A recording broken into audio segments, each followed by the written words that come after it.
ठीक है बच्चों, यहाँ पे मैं क्या बोल रहा हूँ कि मान लो कि 10⁻² अगर 100 के इक्वल लिखा है, ठीक है।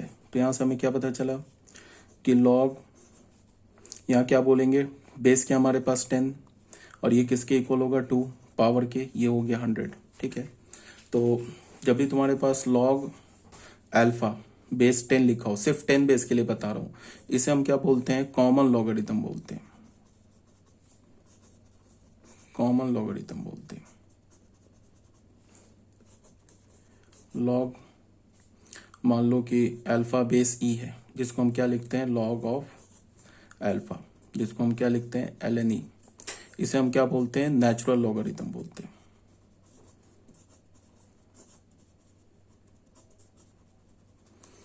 ठीक है। अच्छा, अब यहाँ पे क्या है कि इसको तुम ऐसे देखो, यहाँ पे हमने क्या बोला कि 2⁻³ लिखा इज इक्वल टू 8। ठीक है। तो इसको लॉग की लैंग्वेज में हमने क्या बोला कि लॉग बेस क्या हमारे पास 2, उसके बाद यहाँ पे वैल्यू क्या आता है 3, और यहाँ पे 8, आर्गुमेंट लॉग का क्या आएगा 8। तो एक बात ये देखो कि लॉग का जो जब भी आर्गुमेंट आएगा तो वो आर्गुमेंट कैसा आएगा, वो हमेशा पॉजिटिव रियल नंबर होगा। क्योंकि देखो हम लोग क्या करते हैं, 2⁻³ लिया तो 8 मिला, तो 2 हमारा कैसा है, पॉजिटिव रियल नंबर है। तो पॉजिटिव रियल नंबर पे कोई भी पावर डालो, 0 डालो, निगेटिव डालो, पॉजिटिव डालो, एनी रियल नंबर डालो, जो उसका वैल्यू आता है ना, वैल्यू क्या होता है, पॉजिटिव होता है। और ये जो वैल्यू कहाँ जाता है, लॉग के आर्गुमेंट में जाता है।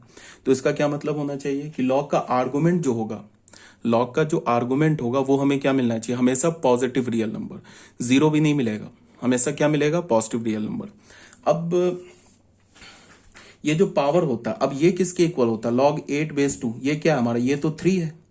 अब यहाँ पे हम पावर, ये देखो 2 पे पावर तो हम कुछ भी डाल सकते हैं ना, 2 पे पावर हम 0 भी डाल सकते हैं, 2 पे पावर हम निगेटिव भी डाल सकते हैं, 2 पे पावर पॉजिटिव भी डाल सकते हैं। तो लॉग का जो वैल्यू होगा, मेरा कहने का क्या मतलब है, लॉग का जो वैल्यू होगा वो एनी रियल नंबर हो सकता है।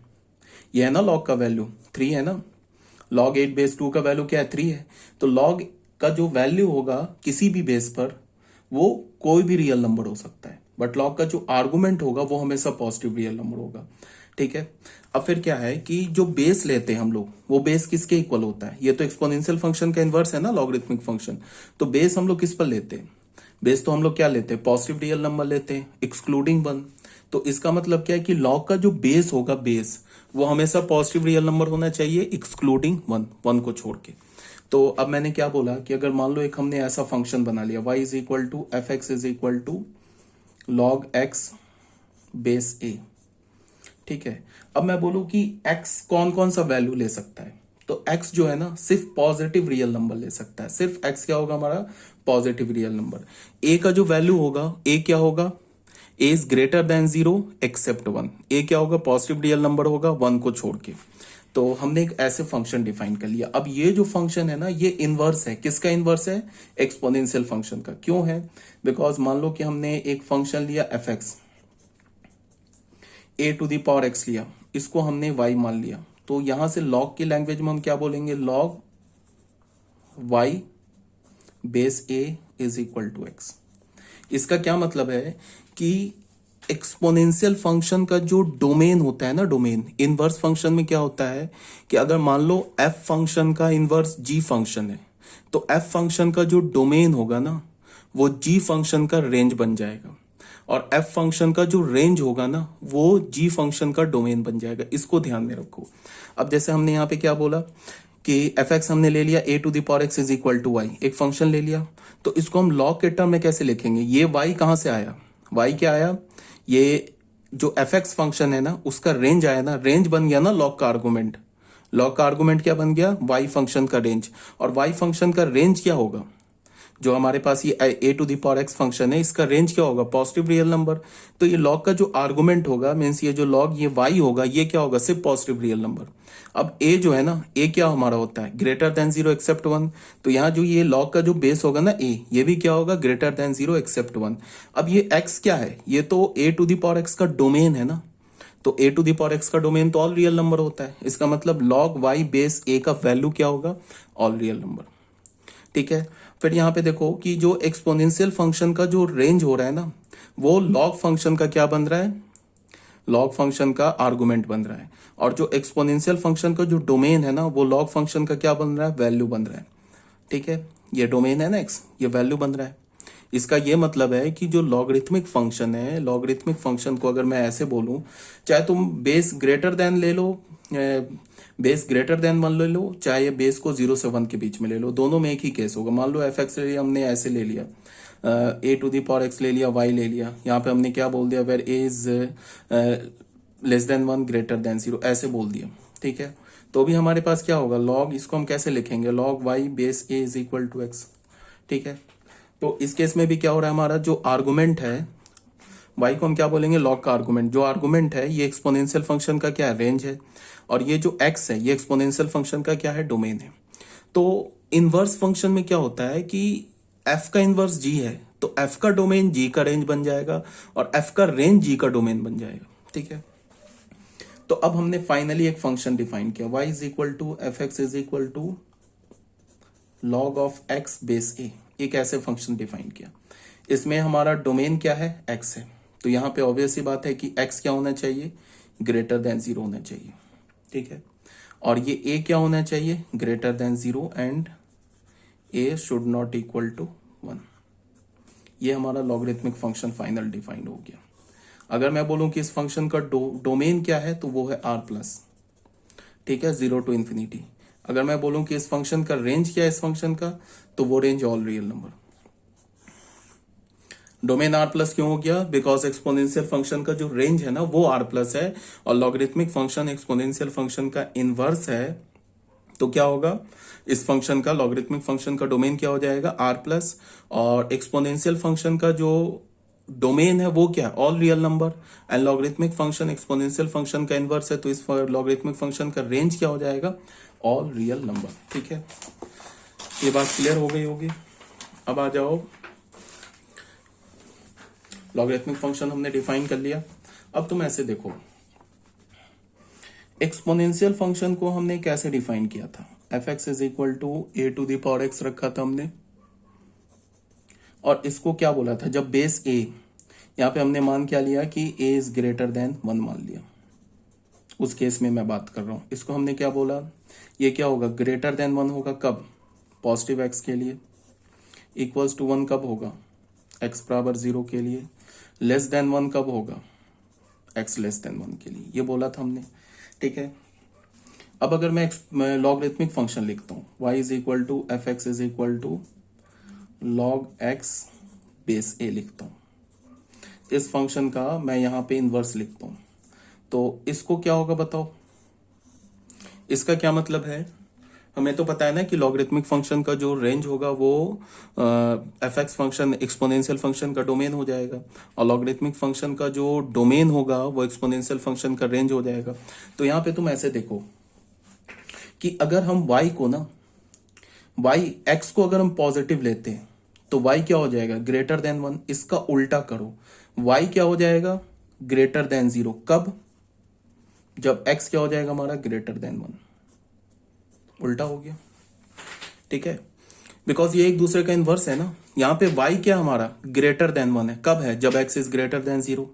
तो यहाँ पे क्या हो जाएगा, y क्या हो जाएगा, ग्रेटर देन 0। x का काम देखो, एक्सपोनेंशियल लॉगरिथमिक फंक्शन में x का काम x का काम क्या करेगा, लॉगरिथमिक फंक्शन में जो x है ना वो क्या करेगा, जो y का काम कर रहा है ना एक्सपोनेंशियल फंक्शन में, वो काम x करेगा, किसमें, लॉगरिथमिक फंक्शन में। और लॉगरिथमिक फंक्शन में y कौन सा काम करेगा, जो एक्सपोनेंशियल फंक्शन x में x जो कर रहा है ना वो लॉगरिथमिक फंक्शन में y करेगा, क्योंकि एक दूसरे का उल्टा है। ठीक है, इनवर्स फंक्शन बोलने का क्या मतलब है कि अगर हम f में 1 डालेंगे तो y 2 मिलेगा, तो अगर f का इनवर्स g है तो g में 2 डालेंगे तो y 1 मिलेगा, उल्टा है ना। तो यहाँ पे क्या, अगर x ग्रेटर देन 0 तो y ग्रेटर देन 1 है, तो यहाँ पे क्या, y ग्रेटर देन 0, देख लो y इज ग्रेटर देन 0 कब, when x is greater than 1। अब यहाँ पे देखो, जब हमने x का वैल्यू 0 डाला तो y 1 मिला, इसका क्या मतलब होगा कि y का वैल्यू क्या मिलेगा हमें, 0, कब, जब x का वैल्यू 1 होगा। ठीक है, उसके बाद बताओ, x का वैल्यू लेस देन 1 है तो क्या है, y हमारा, ये लेस देन 1 कैसे लिख रहा हूं यार, लेस देन 0 है। अगर x हमारा लेस देन 0 तो क्या है हमारा, y लेस देन 1 है। इसका उल्टा कर दो, y हमारा लेस देन 0 होगा कब, जब हमारा x इज लेस देन 1 होगा। अब लॉगरिथमिक फंक्शन का कर्व ड्रॉ करते हैं। कब? When A is greater than 1। इस केस में लॉग का हम कर्व ड्रॉ करते हैं। सबसे पहले डोमेन क्या फंक्शन का, लॉग फंक्शन का? पॉजिटिव रियल नंबर है। इसका मतलब जो कर्व है वो 0 पे डिफाइन नहीं है, कर्व जो है वो निगेटिव रियल नंबर पे डिफाइन नहीं है, कर्व जो है सिर्फ पॉजिटिव रियल नंबर पे डिफाइंड है। तो ये हो गया, यहाँ पे हमने 1 ले लिया। अब बताओ x का वैल्यू 1 है तो y का वैल्यू 0, तो ये पॉइंट आ जाएगा फंक्शन के कर्व में। अब बताओ अगर हम x का वैल्यू 1 से ग्रेटर रखते हैं ना, इस पोर्शन में रखते हैं, तो y क्या होगा हमारा? ग्रेटर देन पॉजिटिव होगा। पॉजिटिव होगा तो x एक्सिस से ऊपर आ जाएगा ऐसे। और अगर हम x का वैल्यू लेस देन 1 रखते हैं तो y क्या होगा हमारा? लेस देन 0, तो ऐसे आ जाएगा कर्व। मतलब क्या होगा? कर्व ऐसा कुछ हो जाएगा।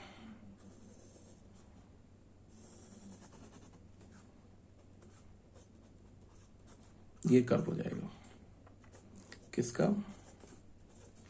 y is equal to F x is equal to log x to the base a, where a is greater than 0 and a is not equals to 1। एक बार से ड्रॉ करते हैं। तो हमने फाइनल फंक्शन क्या डिफाइन किया? y is equal to F x is equal to log x base a, where x belongs होगा r plus a क्या होगा? Greater than 0 and a is not equals to 1, 1 के इक्वल नहीं होगा। और हमारा जो कर्व होगा वो कुछ ऐसा होगा।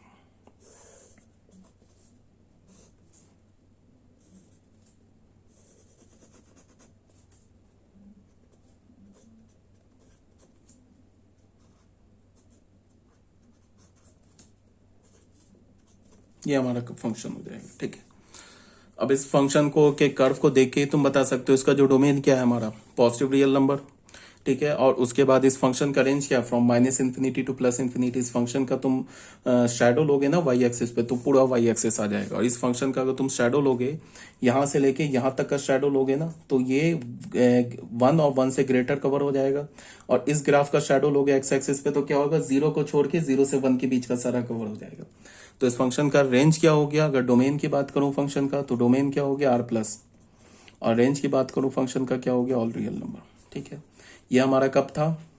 When a is greater than 0 and a is greater than 1। क्या लिख रहा हूं मैं? इसके लिए था, ठीक है। केस 1 लिया था ना, when a is greater than 1। अब आ जाते हैं बच्चों केस 2 में। जब हमने बेस को क्या बोला? 0 से 1 के बीच में लाई करेगा। तो इस केस में पहले एक्सपोनेंशियल फंक्शन डिफाइन कर लेते हैं।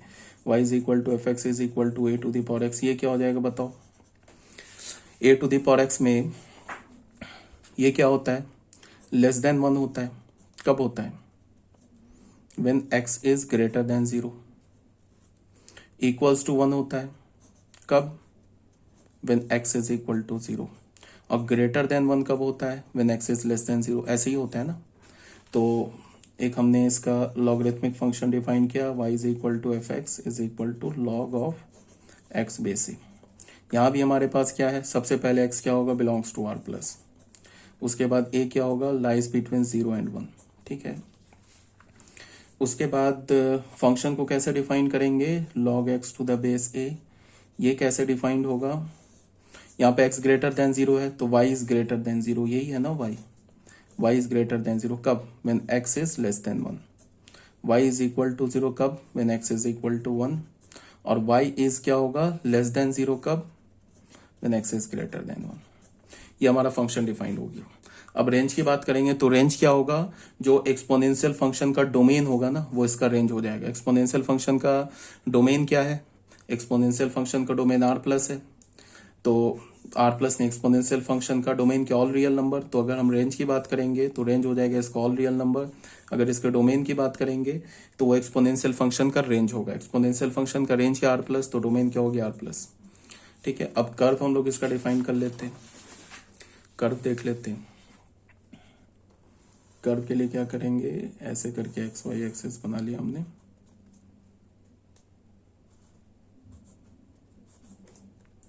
ये हो गया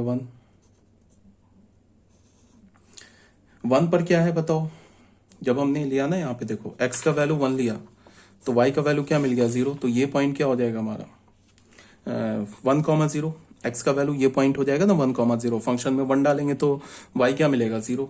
उसके बाद क्या देख रहे हैं, अगर हम फंक्शन में एक्स का वैल्यू लेस देन 1 डालते हैं, 1 से छोटा, एक्स का वैल्यू क्या, एक्स तो हमारा डोमेन है ना फंक्शन का, तो एक्स का वैल्यू हम 0 नहीं रख सकते हैं, एक्स का वैल्यू हम नेगेटिव नहीं रख सकते, एक्स का वैल्यू हमेशा पॉजिटिव रखेंगे।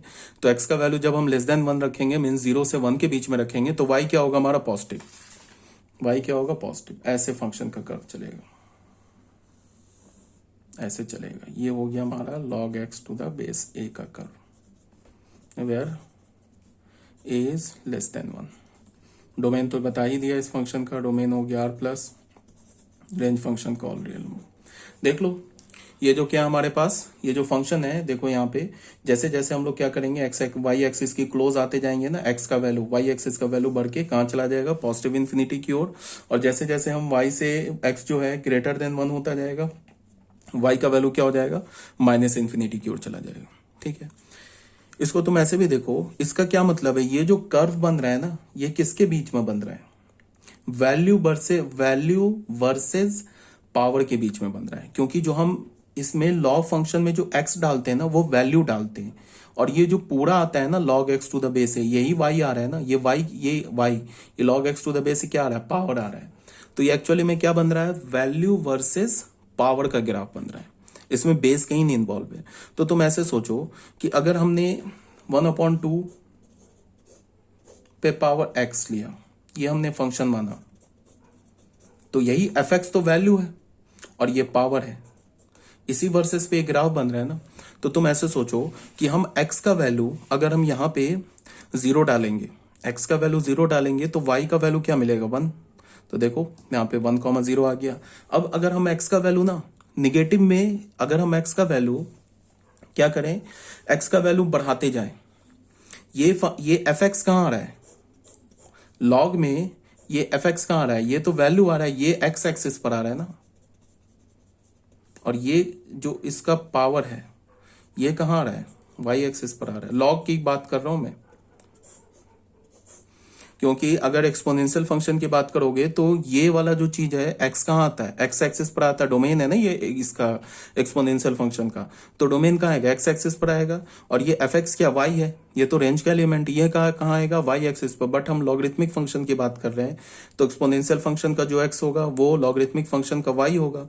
तो ये y एक्सिस पर आ रहा है, ये x एक्सिस पर आ रहा है। अब तुम ऐसे देखो, अगर ना हम x को बढ़ाते जाएं, इस केस की बात कर रहा हूं, इस कर्व की, अगर हम x को बढ़ाते जाएं, कहां पे 1 से ग्रेटर करते जाएं, तो 1 से अगर हम x को ग्रेटर करते जाएंगे, या फिर तुम ऐसे x को देखो, यहाँ पे अगर हम x का वैल्यू ना ग्रेटर देन 1 लेते जाएं, तो y क्या होता जाएगा, लेस देन 0 होता जाएगा। इसको उलट के देखो, x का वैल्यू अगर हम ग्रेटर देन 1 ले, मतलब 4 ले ले, 5 ले ले, 6 ले ले, तो y घटता जाएगा। तो लॉग में क्या हो जाएगा, उल्टा हो जाएगा ना।